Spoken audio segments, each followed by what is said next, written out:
Promo Tamil viewers எல்லாருக்கும் வணக்கம். இப்போ பாண்டியன் ஸ்டோர் சீரியலில் இன்றைக்கி என்ன நடந்துச்சுன்னா, தங்கமயில் சரவணன் வந்தோன்னு ஒரு பிரச்சனையை பண்ணுன்ற முடிவோடு தான் இருப்பாங்க.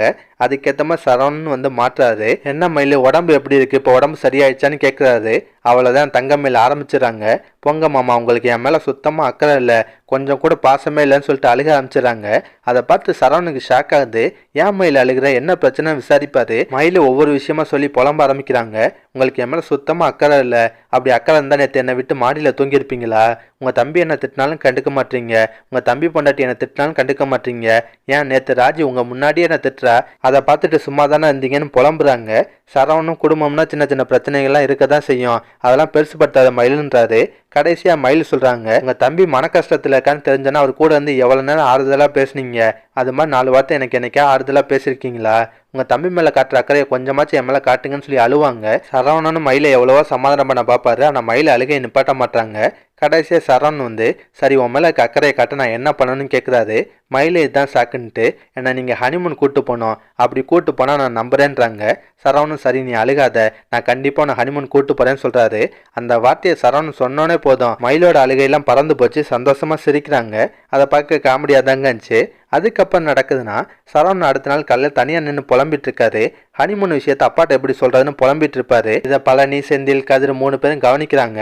என்ன விஷயம் சரவணன்ட்ட விசாரிக்கும் போது சரவணன் நடந்த விஷயத்தெல்லாம் சொல்கிறாரு. மயில் சின்ன சின்ன விஷயத்து கூட கோச்சிக்கிறா, நம்ம குடும்ப சூழ்நிலையை புரியாமல் அடம்பிடிக்கிறா, இப்போ கூட ஹனிமூன் கூட்டு போகணும்னு சொல்கிறா, இந்த விஷயத்தை அப்பாட்ட எப்படி கேட்கறதுனே தெரியலன்னு புலம்புறாரு. அதுக்கு 3 பேரும், இதில் நீ ஏன்டா கவலை பண்ணோம், உங்கள் அப்பாவுக்கு தான் உன்னை ரொம்ப பிடிக்கும்ல, கண்டிப்பாக அவர் சம்மதிப்பார், இவங்க அப்பாட்ட போய் தைரியமாக பேசுன்னு பழனியிலேருந்து எல்லாருமே சொல்கிறாங்க. இவங்க வீட்டு வாசல் முன்னாடி நின்று தான் பேசிகிட்டு இருப்பாங்க. அப்போ எதிர்த்த வீட்டிலேருந்து சக்திவேல் டே பழனி இங்கே வா, அவன்கிட்ட பேசணும்னு கூப்பிட்றாரு.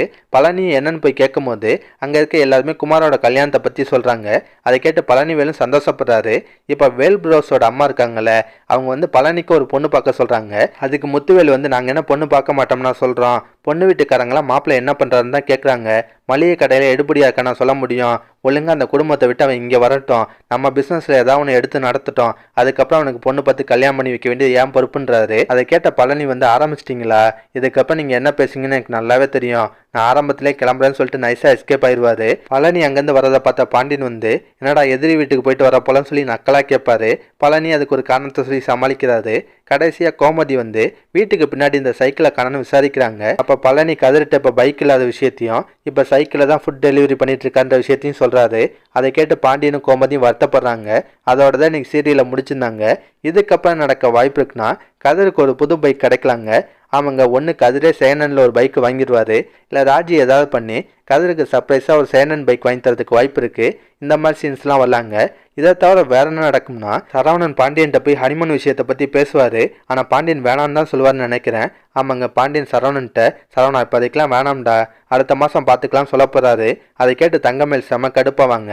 அடுத்து வேற என்ன நடக்கும்னா, குமாரோட கல்யாணத்தில் பாண்டியன் குடும்பத்தை சேர்ந்தவங்களால ஏதாவது பிரச்சனை வரதுக்கு வாய்ப்பு இருக்குது. அவங்க குமார் தங்கமேல கடத்த பார்த்தது, ராஜி மீனாவை கடத்தி வச்சிருந்ததெல்லாம் வெளியே தரலாம். இதனால் ஏதாவது அடிதடி சண்டையாகி பெரிய பிரச்சனை ஆகலாம், ஏன் கல்யாணமே நிற்கலாம். ஒருவேளை அப்படி நடந்துச்சுன்னா பாண்டியன் குடும்பத்தை சேர்ந்தவங்க வேணுக்குனே தான் இந்த கல்யாணத்தை நிப்பாட்டினதை அவங்க நினைப்பாங்க. அதுக்கு பழி வாங்க பார்ப்பாங்க. என் குமார்லாம் ஒரு படி மேலே போய் பழி வாங்குறதுக்காக பாண்டியன் பொண்ணு அரசியை கடத்தி கட்டாய கல்யாணம் பண்ணுறதுக்கெலாம் வாய்ப்பு இருக்குது. ஆமாங்க, இந்த மாதிரி சீன்லாம் வரப்போகிற எபிசோடில் வரலாம். இதெல்லாம் பற்றி உங்கள் கருத்தை நான் மறக்காமல் கமெண்ட்டில் சொல்லுங்கள். இந்த வீடியோ பிடிச்சின்னா ஒரு லைக்கை தட்டுங்க. நம்ம சேனல் ப்ரோமோ தமிழ் ரிவ்யூ இதுவரை சப்ஸ்கிரைப் பண்ணலாம். ப்ளீஸ் கை சப்ஸ்கிரைப் பண்ணிக்கோங்க. நான் உடனே கொண்டு சீரியல் அப்டேட் கொடுத்துட்டே இருக்கேன். Bye guys.